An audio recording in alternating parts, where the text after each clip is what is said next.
అక్కినేని అభిమానులు ఎప్పటి నుంచో ఎదురు చూస్తున్న సినిమా అఖిల్ కెరీర్ ను మార్చేస్తుందని ప్రచారం జరిగిన సినిమా మాస్ హీరోగా తనకు కొత్త గుర్తింపు తీసుకొస్తుందనే అంచనాలు పెంచుకున్న సినిమా అదే లెనిన్. మురళీ కిషోర్ అబ్బూరు దర్శకత్వంలో తెరకెక్కిన ఈ చిత్రంలో అఖిల్ సరసన భాగ్యశ్రీ బోర్సే హీరోయిన్ గా నటించారు. నాగార్జున నాగవంశీ సంయుక్తంగా నిర్మించిన ఈ చిత్రం భారీ అంచనాల మధ్య ప్రపంచవ్యాప్తంగా విడుదలైంది. అయితే సినిమా చూసిన ప్రేక్షకులు ఏమంటున్నారు? సోషల్ మీడియాలో ఎందుకు ఈ సినిమాపై రచ్చ నడుస్తోంది? ఎన్టీఆర్ వాయిస్ ఓవర్ నిజంగానే సినిమాకు అదనపు బలమైందా? తమన్ బ్యాక్గ్రౌండ్ స్కోర్ థియేటర్లను ఊపేస్తోందా? అఖిల్ నిజంగానే మాస్ హీరోగా రీబర్త్ తీసుకున్నాడా? క్లైమాక్స్ గురించి ఎందుకు ఇంతగా మాట్లాడుకుంటున్నారు అనే విషయాలు చెప్పుకుందాం. అఖిల్ కి ఈ చిత్రం టర్నింగ్ పాయింట్ కానుందా అంటే నటన పరంగా నిజమనే చెప్పుకోవాలి.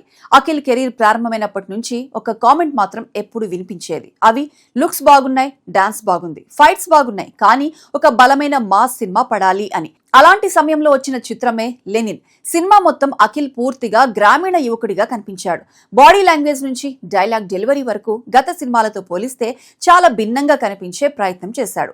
ప్రత్యేకంగా సెకండ్ హాఫ్ లో వచ్చే భావోద్వేగ సన్నివేశాల్లో అఖిల్ నటన సినిమాకు ప్రధానంగా కనిపిస్తుంది. ఎన్టీఆర్ వాయిస్ ఓవర్ భారీ హైలైట్. సినిమా మొదలైన కొద్ది నిమిషాల్లోనే వినిపించే ఎన్టీఆర్ వాయిస్ ఓవర్ గురించి ప్రేక్షకులు ఎదురు చూడలేదు. ఆ వాయిస్ కథకు గ్రాండ్ ఓపెనింగ్ ఇవ్వడమే కాదు, సినిమా టోన్ ను కూడా సెట్ చేస్తుంది. ఎన్టీఆర్ అభిమానులకు ఇది మంచి సర్ప్రైజ్ గా మారింది. కథకు వస్తే చిత్తూరులోని శ్రీరామపురం అనే విలేజ్ చుట్టూ జరిగే సంఘటనల నేపథ్యంగా కథ సాగుతుంది. ఆ ఊరి పెద్ద హీరోని చిన్నప్పటి నుంచి పెంచుతాడు. ఆ పెద్ద ఆయన కొడుకు హీరోకి క్లోజ్ ఫ్రెండ్ అవుతాడు. అలా పెద్దవాడైన హీరో మరో ఊరి పెద్ద మనిషి కూతురితో ప్రేమలో పడతాడు.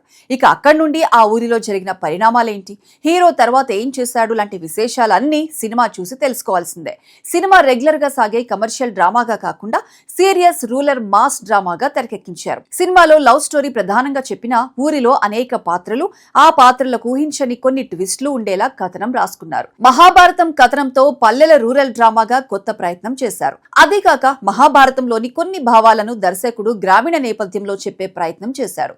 ఇదే సినిమాలో మరో ఆసక్తికరమైన అంశంగా మారింది. అయితే నేరుగా పురాణ కథ కాకుండా కొన్ని పాత్రలు, కొన్ని సంఘటనలు, మరికొన్ని సంఘర్షణలు మహాభారతాన్ని గుర్తు చేసేలా ఉంటాయి. మొదటి గంట మొత్తం పాత్రల పరిచయం, గ్రామ నేపథ్యం, కుటుంబ సంబంధాలు, ప్రేమ కథలతో నెమ్మదిగా చెప్పడం పైనే దర్శకుడు దృష్టి పెట్టారు. అందువల్ల సినిమా కాస్త స్లోగా అనిపించినా ఇంటర్వెల్ దగ్గర నుంచి కథ ఒక్కసారిగా వేగం పెంచుకుంటుంది. అక్కడక్కడ పుష్ప ఫ్లేవర్ వస్తుంది. హీరో పాత్రను చూపిన విధానం, రాయలసీమ ముఖ్యంగా చిత్తూరు మాండలికం లాంటి విషయాలు అలా అనిపిస్తాయి. ప్రీ ఇంటర్వెల్ నుంచి వచ్చే ట్విస్టులు, ఇంటర్వెల్ బ్లాక్ సినిమా మీద అంచనాలు ఒక్కసారిగా పెంచేశాయి. ఇంటర్వెల్ తర్వాత ఏం జరుగుతుందో తెలుసుకోవాలనే ఆసక్తిని కలిగించడం దర్శకుడికి సినిమా కథపై ఉన్న పట్టు కనిపించింది. సెకండ్ హాఫ్ అసలైన బలంగా నిలబడింది. లెనిన్ అసలు సినిమా సెకండ్ హాఫ్ లోనే మొదలవుతుందన్న ఫీలింగ్ కలుగుతుంది.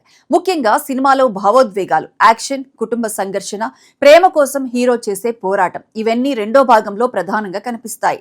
అఖిల్ భాగ్యశ్రీల లవ్ కెమిస్ట్రీ సినిమాలో ప్రేమ కథ కీలక పాత్ర పోషిస్తుంది. అలా వారిద్దరి మధ్య సన్నివేశాలు సహజంగా ఉన్నాయి. ఇక తమన్ సంగీతం చిత్రానికి హైలైట్ గా నిలుస్తుంది. ముఖ్యంగా యాక్షన్ సన్నివేశాల్లో భావోద్వేగాలు, ఇంటర్వెల్ బ్యాంగ్ లో, క్లైమాక్స్ లో మంచి మార్కులు పడతాయి. ప్రతి కీలక సన్నివేశాన్ని తన నేపథ్య సంగీతంతో ఎలివేట్ చేసే ప్రయత్నం చేశారు. సాంకేతికంగా లియోన్ బ్రిటో సినిమాటోగ్రఫీ గ్రామీణ ప్రాంతాలను అందంగా చూపించారు. ప్రొడక్షన్ డిజైన్ కూడా సినిమాకు మంచి రిచ్ లుక్ ఇచ్చింది. నటుల్లో శివాజీ నటన అదనపు ఆకర్షణ. రాజీవ్ గనకాల, బ్రహ్మాజీ, సునీల్ తమ పాత్రల పరిధిలో బాగా నటించారు. అయితే మొదటి భాగం నెమ్మదిగా సాగటం, కొన్ని రెగ్యులర్ కమర్షియల్ సన్నివేశాలు రొటీన్ గా సాగటం, లవ్ ట్రాక్ లో ఆశించినంత బలంగా లేకపోవటం, కొన్ని చోట్ల ఎమోషన్స్ బలంగా లేక తేలిపోవటం సినిమాకు ఇబ్బందికరం. అయితే క్లైమాక్స్ హైలైట్ గా ఉండటంతో ప్రేక్షకుడికి పెద్ద రిలీఫ్. చివర్లో వచ్చే ట్విస్ట్ సినిమాకు బలంగా మారింది. ప్రీ క్లైమాక్స్ నుంచి చివరి వరకు వచ్చే భావోద్వేగాలు ప్రేక్షకుల్ని కదిలించేలా దర్శకులు రాసుకున్నారు. మాస్ కథలు ఇష్టపడే ప్రేక్షకులకు సినిమా బాగా కనెక్ట్ అయ్యే అవకాశం ఉంది. అయితే కథనం నెమ్మదిగా సాగటం వల్ల అన్ని వర్గాల ప్రేక్షకులకు ఒకంత నిరాశే. సినిమాలో కొన్ని బలహీనతలు ఉన్నప్పటికీ లెనిన్ ఒక కమర్షియల్ రూరల్ యాక్షన్ డ్రామాగా తీర్చిదిద్దారు. అఖిల్ నటన, ఎన్టీఆర్ వాయిస్ ఓవర్, తమన్ నేపథ్య సంగీతం, interval twist, second half emotional climax లాంటి అంశాలు సినిమాను నిలబెట్టే అంశాలుగా ఉంటాయి. అఖిల్ కెరీర్ లో లెనిన్ నిజంగా మైలురాయిగా నిలిచే అవకాశం కాదనలేని సత్యం. ఈ సినిమాను చూసిన మీరు మీ అభిప్రాయాన్ని కామెంట్ సెక్షన్ లో మాతో షేర్ చేసుకోండి.